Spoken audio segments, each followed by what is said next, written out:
السلام عليكم ورحمة الله وبركاته. عيد وناكسن ملبا دونيدا دافيه ذا كجوكتان maanta waxaan booqanay hooyo khayra macaash oo maalmo ka hor aan idiin soo bandhignay dhibaatada haysata. maalintaasi kadib muslimiin aad u tiro badan ayaa u soo gurmadeen. ilaahay ajir iyo xasanaad aan la soo koobi karin ha ka siiyo, amuurahoodana ha fududeeyo.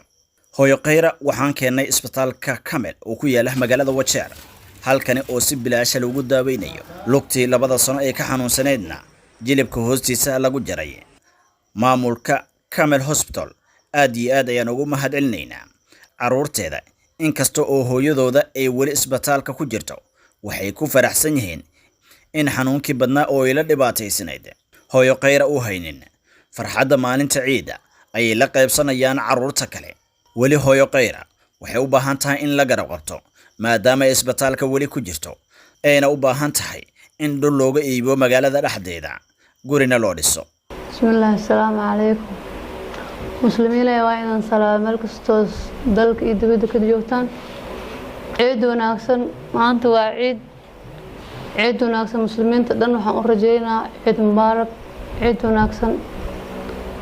mideeda kale waa mahadsantiin maadaama aad isaacidayseen oo shalay in soo cawdan in soo qaylaystay oo meeshaas anigoo xanuunsan iga soo qaadeen, isbitaal keenteen, garab qabateen, lugta liiga gooy, intaas lii daaweynay, wiilasha isoo qaadeen. idinka muslimiinta meel kasta oo joogtiin inta isoo garab qabatay kulli way mahadsan yihiin. khayr allah sii, allah barakee.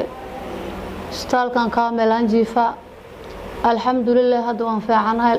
xalay iyo habeen hore waan hurday, welina dhaawacaan ahay.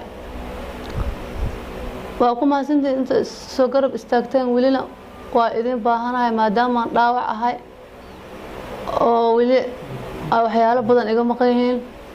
waan idin baahanahay, waana ku mahadsantiin inta soo garab qabateen. wiilasha isoo qaada ku mahadsan yihiin, idinka waa ku mahadsantiin. muslimiinta dhan waa in salaamo meel kastoo joogteen. intaad garab qaban kartiin garab qabto, weli caawimaadkiina aan u baahanahay. waa mahadsantiin, allah idin barakeeyo. isbitaalka Kamel ayaan jiifaa oo lugta liiga gooy oo liigu daaweynaya hadda.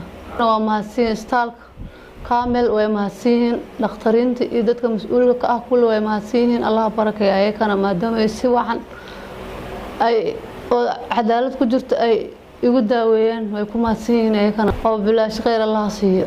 dhammaantiin muslimiinta meel kastoo joogaan waxaan leeyahay ciid wanaagsan.